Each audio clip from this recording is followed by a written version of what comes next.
The mistake I hid. Have you ever reached a point where you didn't just want to quit learning English, but quietly wanted to quit trying at life for a moment? This video is about that place. About 3 weeks in the United States that cracked my confidence, strained my marriage, confused my child, and forced me to face one mistake I had been punishing myself for every single day. Not with shouting. Not with drama. With silence. And strangely, it was that silence, and one small moment at home, that taught me how forgiving myself changed everything, including how I finally began to learn English again. You probably know this feeling. You wake up, open a lesson, press play on a listening video, and your brain immediately says, not today. Not because you're lazy, but because deep down, you feel like you've already failed too many times. Failed as a learner. Failed as a partner. Failed as a parent. Failed as the version of yourself you promised you'd become. So you hide the mistake.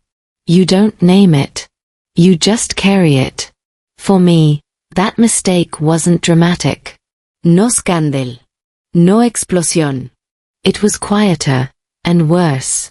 I kept believing that if I was struggling, it meant I wasn't good enough. At English. At marriage.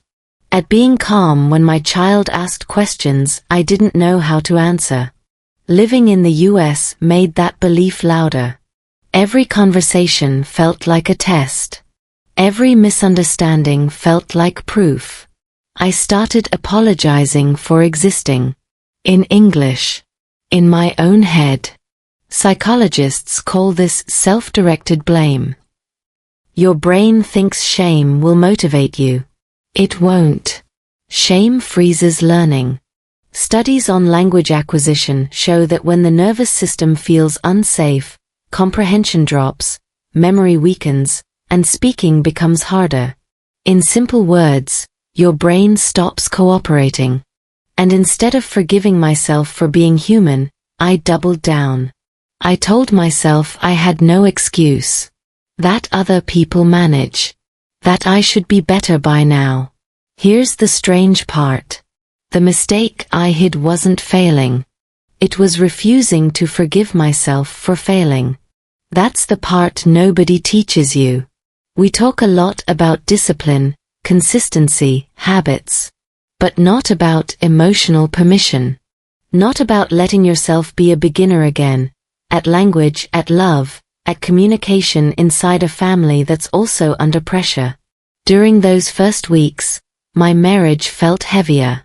Not because we fought, but because I withdrew. When you don't forgive yourself, you stop letting people see you clearly. You become careful, defensive, quiet. And children notice quiet more than shouting. They sense it before you explain it. I kept practicing English in the same old way. Pushing. Forcing. Replaying sentences like they were punishments. Listen harder. Repeat correctly. But my body wasn't there. My mind wasn't there. I was practicing with guilt, not curiosity. And guilt is a terrible teacher. If you're watching this channel, there's a chance you're hiding a mistake too. Maybe you stopped studying for months. Maybe you moved countries and expected yourself to adapt instantly. Maybe you promised your family you'd be fluent by now. And every time you open a lesson, that mistake sits next to you, judging. This story isn't about fixing everything. It's about the moment I realized the mistake wasn't my past choices, but the way I kept punishing myself for them. And how, without planning to, my own home became the place where that lesson finally landed. 3 weeks that changed me. Imagine standing in your kitchen at night, the house quiet except for the hum of the refrigerator, and realizing that the silence isn't peaceful, it's heavy. That's how the last 3 weeks in the US felt for me. Nothing dramatic happened. No big fight. No sudden disaster. Just a slow accumulation of tired thoughts, unfinished conversations, and the constant feeling that I was falling behind at everything that mattered. Living here sharpened every insecurity.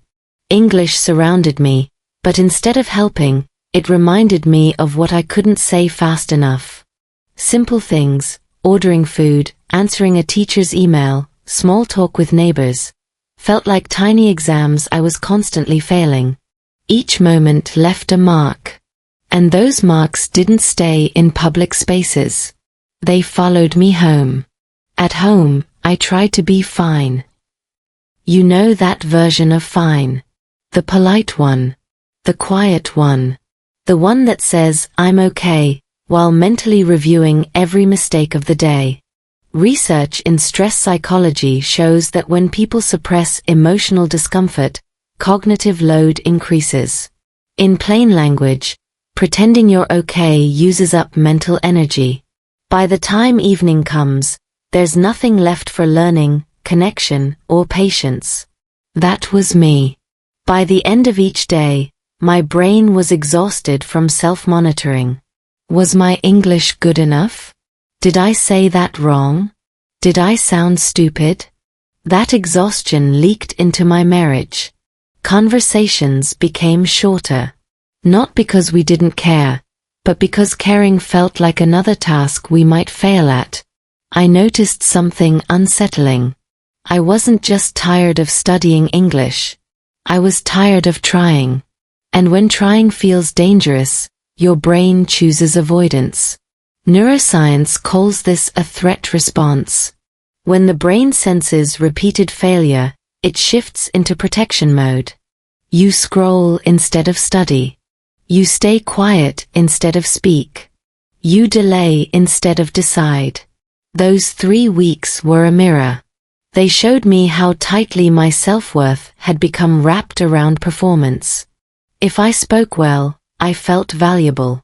If I didn't, I felt small. That's not how learning works. That's not how love works either. But it took living through it to see it.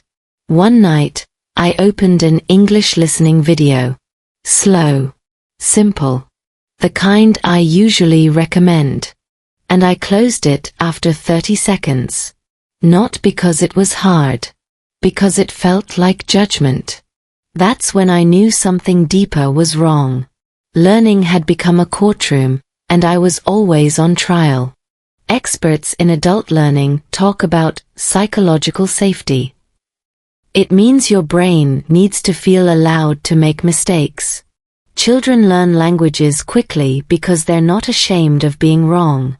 Adults, especially those under family and financial pressure, lose that safety. We don't just hear words, we hear evaluation. In those weeks, my marriage didn't collapse. It bent. Quietly. And bending is often more dangerous, because it's invisible. When you don't forgive yourself, you carry tension into every relationship. You listen less. You explain more. You defend instead of connect. What changed wasn't a decision. It was awareness. I began to see that the problem wasn't my English level or my effort. It was the way I was treating myself while learning and living. I was acting like a coach who only knew how to criticize. If this sounds familiar, stay with me. Because the turning point didn't come from a book, a teacher, or a motivational speech. It came from a small moment at home, so ordinary that I almost missed it. Trying to be strong. There's a strange performance many adults put on without realizing it. It's called being strong. Not the loud kind. The quiet kind. The kind where you keep functioning, keep smiling lightly, keep saying it's fine, while something inside you is slowly asking for a break. During those weeks, I became very good at that performance. I told myself I had to be strong for my family. Strong meant not complaining. Strong meant not admitting that English still scared me. Strong meant swallowing frustration when conversations moved too fast, when words escaped me, when I felt like a child inside an adult body. I thought strength meant control. I was wrong. Psychology research on emotional regulation shows that chronic suppression doesn't create resilience, it creates distance. When you constantly hold emotions down, they don't disappear. They reroute. They show up as irritability, withdrawal, or numbness. In my case, they showed up as silence. At home, I spoke less. Not because I had nothing to say, but because I was afraid of saying the wrong thing. That fear spilled into my marriage. When you're busy monitoring yourself, you stop fully hearing the other person. Conversations become transactional. Short. Safe. Efficient. And intimacy doesn't survive efficiency. I also noticed how this being strong mindset infected my English practice. I stopped allowing myself beginner energy. No curiosity. No play. Just pressure. I would listen once, miss a word, and immediately judge myself. My inner voice wasn't teaching, it was scolding. And the brain doesn't learn well under threat. It shuts down. Literally. The prefrontal cortex, the part responsible for language and reasoning, reduces activity when stress hormones stay high.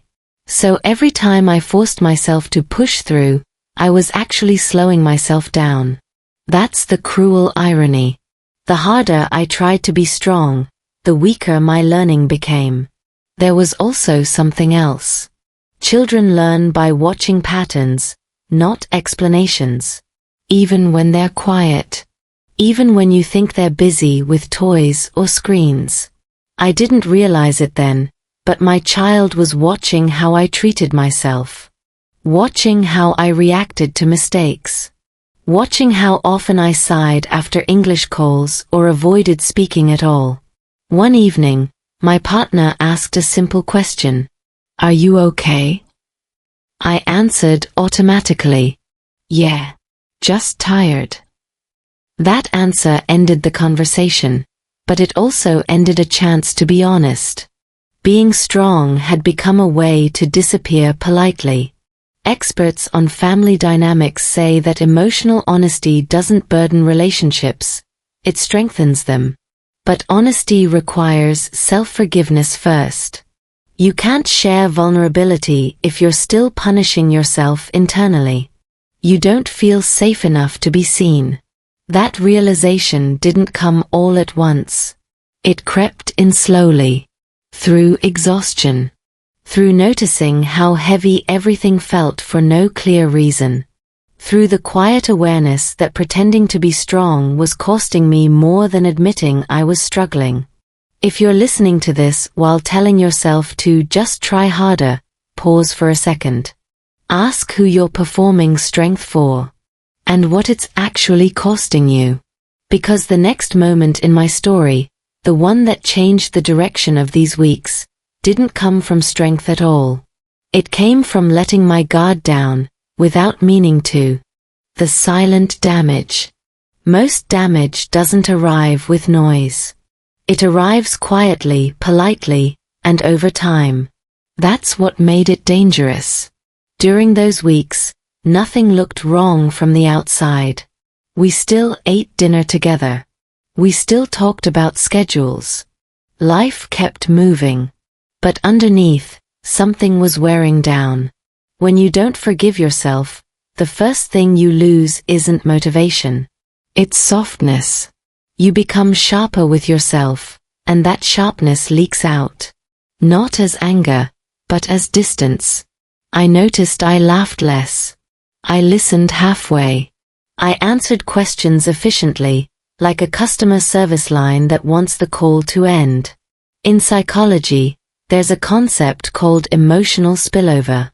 Stress from one area, work, language learning, identity, bleeds into relationships, even when you try to compartmentalize. You think you're protecting your family by staying quiet. In reality, you're bringing an invisible weight into every interaction. My English practice became another source of that weight.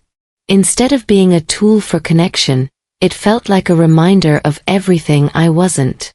I would sit with headphones on, listening to slow dialogues, but my mind wasn't on the words. It was on self-judgment. You should understand this by now. Why is this still hard? Each thought added pressure. And pressure kills curiosity. Neuroscience explains this simply. Learning requires openness. When the brain feels criticized, even by your own thoughts, it activates defense mechanisms. Blood flow shifts away from areas responsible for complex processing. In other words, the more you blame yourself, the harder learning becomes. It's not a character flaw. It's biology. That silent damage also reached my child. Not through words, but through atmosphere. Children are sensitive to emotional tone. Studies show they pick up stress cues from caregivers long before they understand language. I didn't need to say I was disappointed in myself. My posture said it. My pauses said it. My avoidance said it.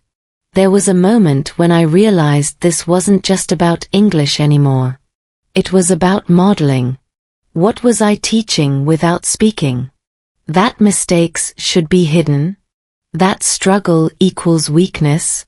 That love is conditional on performance? None of that was intentional. But intention doesn't cancel impact. In marriage, silent damage looks like emotional fatigue. You're together, but not fully with each other. Conversations stay on the surface because deeper ones feel risky. If you're already judging yourself, you can't handle feeling misunderstood too.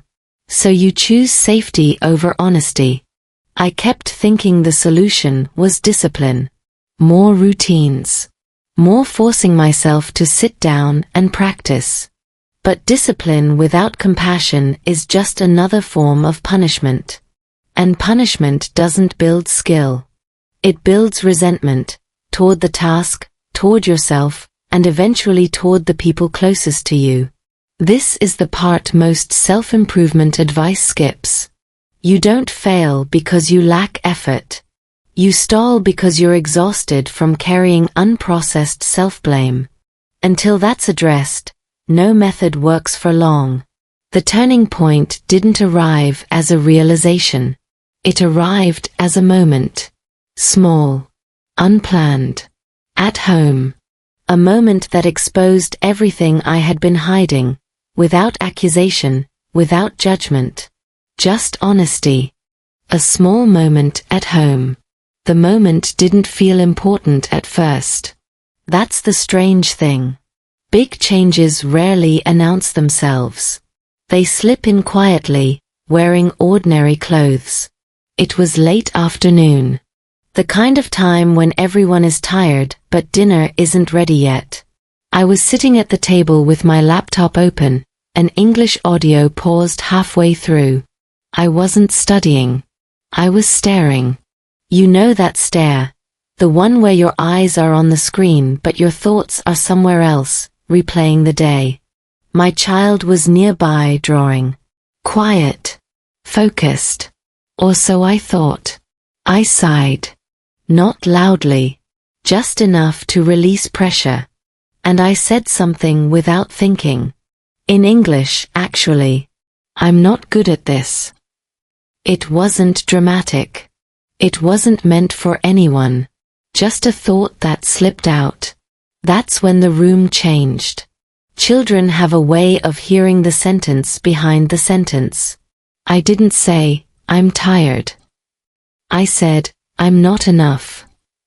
And even though my child didn't fully understand the words, the feeling landed. There's research showing that children respond more to emotional tone than vocabulary. They don't need perfect grammar to understand meaning. And in that moment, meaning was heavy. My child stopped drawing. Looked at me. No rush. No panic. Just curiosity. That alone should have told me something. Curiosity means safety. It means the space feels open enough to ask. I tried to smile. Tried to brush it off. But something about the quiet made it impossible to pretend. This wasn't a teaching moment. It was a mirror. In adult learning theory, there's an idea called modeling vulnerability. It means people learn how to respond to difficulty by watching how others handle it. Not how they succeed, how they struggle. I didn't realize I was teaching something, but I was. For weeks, I had been hiding my frustration, thinking I was protecting my family. But protection without honesty creates confusion. My child wasn't upset, wasn't scared, just present. And presence has a way of pulling truth to the surface. That small moment exposed the core mistake I'd been making. I wasn't failing at English.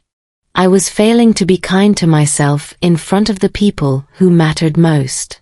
I was teaching silence instead of resilience. I paused the audio, closed the laptop. Not as a decision, as a reflex. Something inside me knew this moment mattered more than any lesson plan. What surprised me most was how calm everything felt once I stopped pretending. The tension didn't increase. It softened. Like a knot loosening once you stop pulling it tighter. This wasn't the breakthrough yet. It was the setup. The inhale before the sentence that changed how I saw myself. Because a few seconds later, my child asked a question. Simple, unfiltered, and completely unaware of how deeply it would land. The question that stopped me. The question wasn't clever. It wasn't poetic. It didn't sound like wisdom. That's why it worked. My child looked at me and asked, "Why are you mad at yourself?" Not why is English hard. Not why are you tired. Just that. Direct. Clear. Uncomfortable. I didn't answer right away.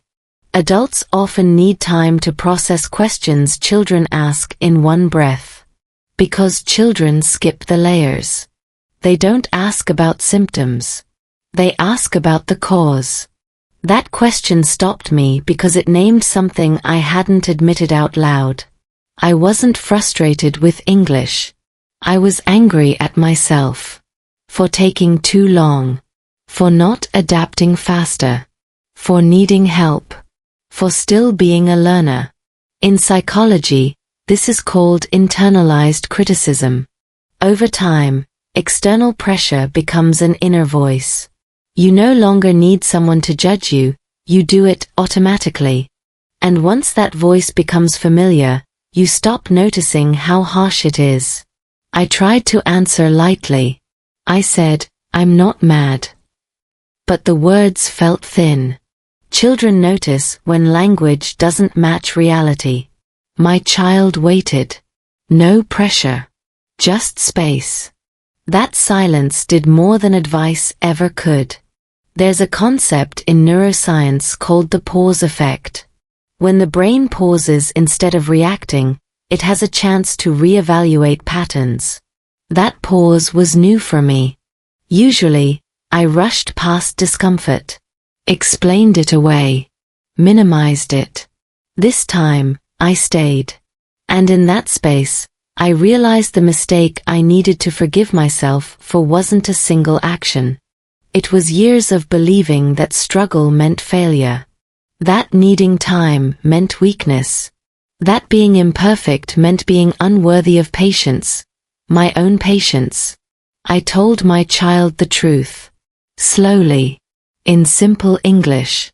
I think I'm mad because I want to be better fast. My grammar wasn't perfect. My pronunciation wasn't smooth. And nothing bad happened. The world didn't collapse. No one judged me. What happened instead was something quieter. My child nodded. As if that made sense. Because to a child, learning is allowed to take time. That's normal. That's expected. Children don't apologize for being beginners. They trust the process instinctively. Research on language learning confirms this. Children learn faster not because their brains are better, but because they aren't afraid of being wrong. Fear slows learning. Safety speeds it up. That question cracked something open. Not dramatically. Gently. It showed me that I had been fighting myself the entire time. And that the path forward wasn't more effort, it was permission. Permission to be slow. Permission to sound awkward. Permission to learn like a human, not a machine. That moment didn't fix everything. But it changed the direction. Because once you see the real mistake, you can stop punishing yourself for it. And that's when something unexpected happens.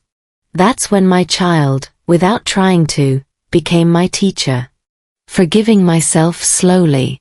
Forgiveness doesn't arrive as a feeling. It arrives as a decision you make before you feel ready. That's the part no one tells you. After that question, nothing magical happened. I didn't suddenly love learning English. I didn't wake up confident. What changed was smaller and more powerful. I stopped attacking myself in real time. The next day, I listened to an English story again. Slow. Ordinary. When I missed a sentence, my instinct was to tense up. To replay it aggressively. To think, you should know this. And then I caught myself. Not with kindness at first. With awareness. Awareness is the first stage of self-forgiveness. Before compassion, before motivation, there's noticing. I'm being harsh. That's it. No speech. No affirmation. Just naming the pattern. Neuroscience supports this.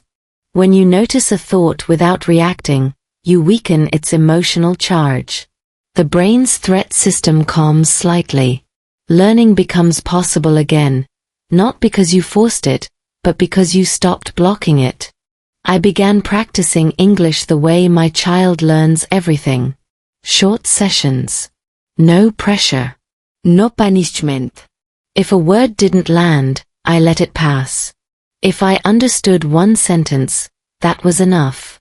This is called mastery through exposure, not control. Research shows repeated, low-stress exposure builds fluency more effectively than intense, irregular effort. At home, something else shifted. I spoke more. Not better. Just more. Small comments. Half-formed thoughts. I stopped waiting for perfect sentences. And with that, the air in the room changed. My marriage felt lighter, not because problems disappeared, but because I wasn't carrying silent blame into every interaction. Forgiving myself also meant revisiting the mistake honestly. The mistake wasn't that I struggled. It was that I believed struggling made me unfit to lead my family through change. I had confused fluency with worth. Children don't do that. They don't think, I can't read yet, so I'm failing at life. They try. They pause. They ask. They move on. Watching that made it impossible to justify my own cruelty toward myself. Psychologists say self-compassion increases resilience, not complacency. People who forgive themselves recover faster from setbacks. They persist longer. They learn better. Forgiveness isn't letting yourself off the hook. It's removing the hook entirely. This wasn't a loud transformation. It was quiet. A series of small permissions. To rest. To mispronounce. To laugh at mistakes instead of storing them as evidence. And here's the surprising part. The more gently I treated myself, the more consistent my learning became. Not longer sessions. More regular ones. 5 minutes here. 10 minutes there. Real English, inside real life. I didn't become fluent in 3 weeks. That was never the goal. I became kinder. And kindness turned out to be the skill I was missing all along. What I did wrong. It's tempting to soften the truth when talking about mistakes, to frame them as circumstances, to blame timing, stress, or external pressure. But real forgiveness requires accuracy, not cruelty, clarity. So here's what I did wrong. I treated learning like a moral test. Every time I didn't understand something in English, I didn't think, I need more exposure. I thought, I'm behind. I turned a skill into a judgment. That's a subtle error, but it's destructive. Because once learning becomes a verdict on your value, your brain will avoid it to protect you. Cognitive psychology calls this evaluative threat. When performance is tied to identity, the nervous system reacts as if failure equals danger. Heart rate increases. Focus narrows. Memory suffers. The brain isn't being dramatic, it's being protective. I also did something else wrong. I assumed my family needed me to be strong in silence. That my role was to absorb pressure without showing it. But silence isn't strength. It's absence. And absence teaches nothing useful. By hiding my struggle, I accidentally taught that difficulty should be concealed. That effort should be invisible. That mistakes are private shame, not shared process. That's not what I believe. But belief doesn't matter as much as behavior. The hardest part to admit was this: I was afraid of being seen as slow. Not incapable, slow. Slow learners make adults uncomfortable. In a culture that celebrates speed, slowness feels like failure. But language doesn't grow in bursts. It grows in layers. Research on second language acquisition shows that comprehension often develops long before confidence. You understand more than you can express. But if you judge yourself only by output, you miss the progress happening underneath. That's what I ignored. Progress without performance. I was also wrong about consistency. I thought consistency meant pushing daily, no matter how I felt. In reality, consistency comes from safety. When learning feels safe, you return naturally. When it feels punishing, you avoid it, even if you care deeply. Once I named these mistakes without attacking myself, they lost their power. They became information, not identity. And information can be used. This honesty changed how I practiced. I stopped asking, did I do enough today? I started asking, did I stay open? That single shift made learning lighter and more sustainable. If you're watching this and thinking about your own mistake, notice how you describe it. Are you naming an action, or condemning a person? One leads to growth. The other leads to paralysis. The moment I stopped confusing the two, everything else became easier. Not perfect. Easier. Learning English gently. Something unexpected happened once I stopped treating English like a judge. It became quiet. Not easy. Not exciting. Just calm. And calm, it turns out, is an excellent environment for learning. I changed one rule. Just one. I decided that English would live inside my life, not outside it. No special chair. No perfect time. No serious study mode. If I was making coffee, I listened. If I was folding clothes, I repeated a sentence softly. If my child spoke to me, I answered, sometimes in English, sometimes mixed, sometimes wrong. And nothing bad happened. This approach is called contextual learning. The brain learns better when language is attached to real actions and emotions. That's why you remember phrases tied to moments, arguments, jokes, small victories, more than vocabulary lists. Language sticks when it has somewhere to land. I also slowed everything down. Intentionally. I listened to the same short audio for several days. Not to master it. To be familiar with it. Familiarity reduces anxiety. Anxiety blocks input. This isn't motivational talk. It's how memory encoding works. There's research showing that repeated exposure at low intensity creates stronger neural connections than intense, irregular practice. In simple terms, gentle and often beats hard and rare. At home, English stopped being study time. It became background music. A sentence here. A word there. My child didn't correct me. Didn't laugh. Didn't care. And that was freeing. Children don't need you to be impressive. They need you to be present. My marriage benefited too. When I wasn't stressed about sounding smart, I communicated more honestly. Even if my words were simple. Especially because they were simple. Emotional clarity doesn't require advanced grammar. It requires sincerity. I noticed my listening improved before my speaking did. That's normal. Listening is passive input. Speaking is active risk. When you're kind to yourself, you allow that timeline. You don't rush output before the system is ready. The biggest shift wasn't linguistic. It was relational. English stopped competing with my family for attention. It joined us. And learning became something shared, not something that isolated me. If you're struggling, try this for 1 week. 1 audio. 1 story. No pressure to finish. Just let it exist in your space. Let English be ordinary. Because ordinary things don't scare the brain. And when the brain isn't scared, it learns. Why kindness works. Kindness sounds soft. Optional. Like something you add after discipline if there's time left.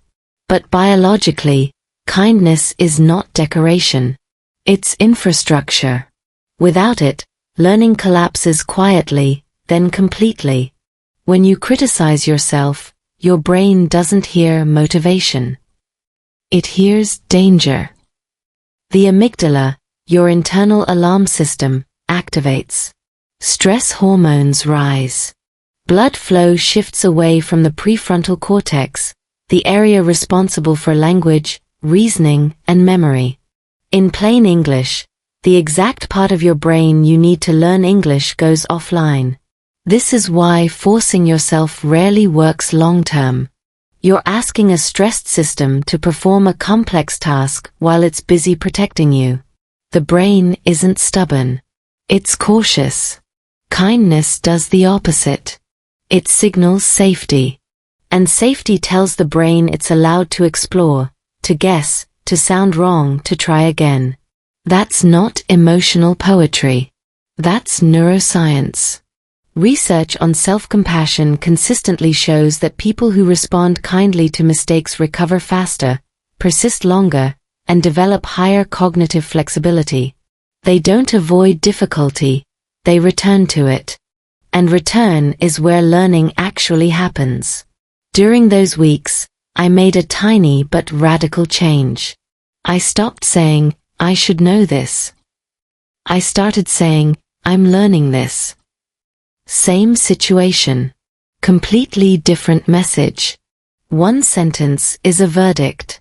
The other is a process. Language matters. Especially the language you use with yourself. I also noticed something uncomfortable. I gave my child infinite patience.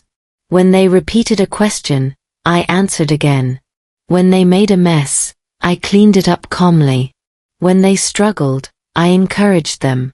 But when I struggled, I attacked myself immediately. As if adulthood revoked the right to be a beginner. That realization stung. But it also clarified everything. I already believed in kindness. I just wasn't applying it inward. There's a concept in psychology called emotional modeling. Children learn how to respond to failure by watching how adults respond to theirs. When I softened toward myself, I wasn't just helping my learning. I was teaching resilience without a lecture. Kindness didn't make me lazy. That was my fear. I thought if I stopped pushing, I'd stop progressing. The opposite happened. I practiced more often because practice no longer came with punishment attached. My brain stopped associating English with threat. This is critical. The brain remembers emotional context better than content. If learning feels humiliating, it avoids it. If it feels neutral or mildly pleasant, it returns. Not because you forced it, but because it feels safe enough to stay. That safety changed my marriage too. When I stopped judging myself for not being perfect, I stopped expecting perfection from my partner. Conversations softened. Expectations relaxed. We listened more and corrected less. Pressure drains connection. Kindness restores it.